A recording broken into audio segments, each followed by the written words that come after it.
Well, welcome to the Dragula panel, everybody. For those of you that don't know what Dragula is, I'm assuming most of you know, right? Well, for those of you that don't know what it is, Dragula is sort of a new reality show that we put together with our friends here from Ash and Bone. First of all, we're so happy that Dragula is as successful as it is because queens are able to make these huge careers now and become stars over something that at one point was almost something to be ashamed of or embarrassed. So it's amazing that drag is getting as big as it is. For us, we just want to make sure that we don't let some of those more underground elements go away where drag was born in. Drag was born in crazy gay clubs and filthy spaces, and it was adult humor, and it wasn't very safe at all. Life really throws a lot of curveballs at you, especially if you're a freak, especially if you're a gay freak, especially if you're a dark gay drag freak, and I mean, you see where I'm going. So being buried alive, that's what life can feel like sometimes. Or fighting with your best friends and wrestling them like sort of through the mud. And those kind of visceral, crazy challenges were just sort of, symbolic representations of what life might throw at you. And we were trying to breed a hard, dark queen that could handle anything. And yeah, we tried to sort of like force them to grow in a really short period. And let me tell you, after you're buried alive and all sorts of creatures poured over and you think you're getting waterboarded, you overcome a lot of shit really fast, okay? There's very little that something that could happen to you on a stage in a club that would beat that. So you're like, I don't give a shit. I can do anything now. They grew really fast through these processes. So there was a little bit of method behind the madness, although for me, I really just enjoyed tormenting them too. She actually does. It's the shit. I did. It's fun. I don't know if any of you guys know, Dragula used to be a club. We did it in Los Angeles. We did it in San Francisco. We did it in New York. We did it in Austin. And it was super filthy, crazy pageant. Celebrated everything that we do on the show. And that's sort of where the show came from, essentially. So we decided this, more people need to see this, essentially. It was so insane and fun. So that's sort of the origins of it in a nutshell. And we have to kind of be quick and move along because we only have a little bit of time. It is short. But before we meet our monsters, let's have a little applause for our manservant, Israel. Oh, you guys have seen him on the show. Would you grab me that water and straw, please? So I think it's time to bring out the girls. What do you think? Well, let's meet our monsters then. Welcome to the stage first, Miss Pinche. Thank you. And Ursula Major.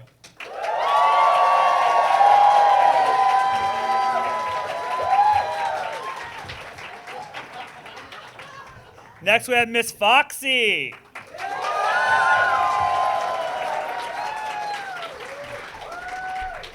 Xochi Mochi.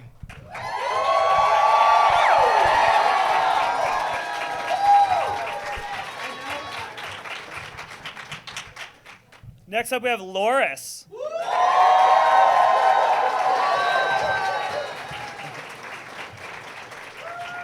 She hates attention, so. Meatball.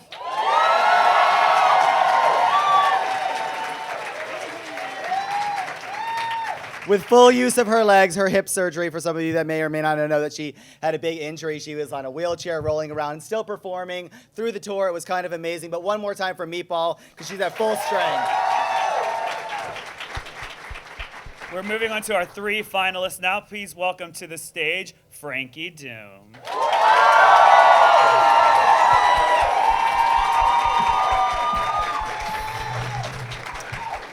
Next up, we have Melissa Be Fierce.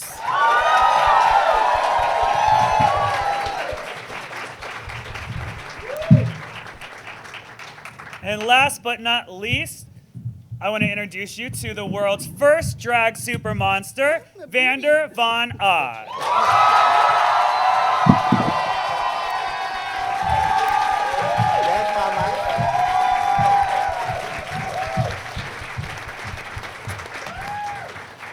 Well, thank you, all you girls, for joining us once again. It's been a long time since we've been hanging out with one another. So we'll ask a question. Anybody can answer it. But since it's a speed round, you can't meander. If you do, we're going to give you a little, okay? And carry on. And Don't bore us. Don't bore us. We only have about 40 minutes left, so we're going to keep it moving and keep it interesting. You guys ready? Yeah! I'm going to get right into it, and I want to know, in you all's opinion, who is the shadiest cast member of season 1? Meatball. Accurate. Okay, who do you all feel grew the most during the competition? Nobody.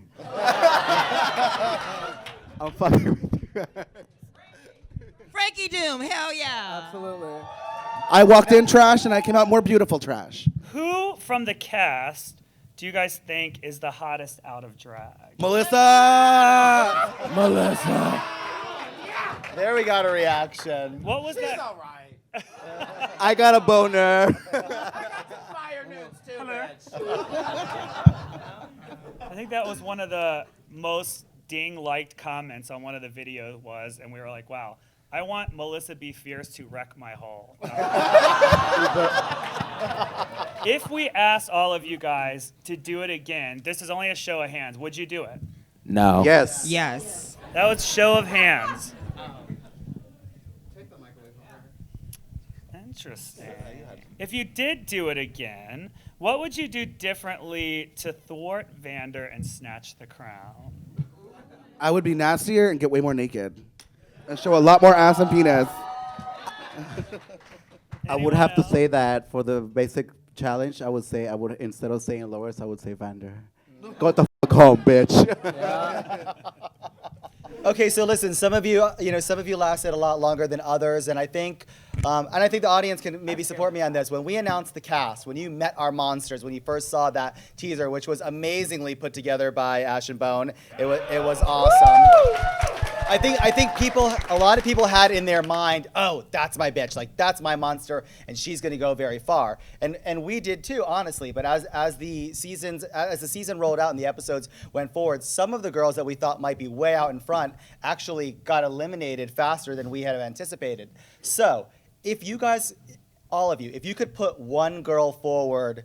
Let's just say there was a season 2, and they were going to be put forward to participate in a season 2. Which girl, which monster would you put forward? Ursula Major.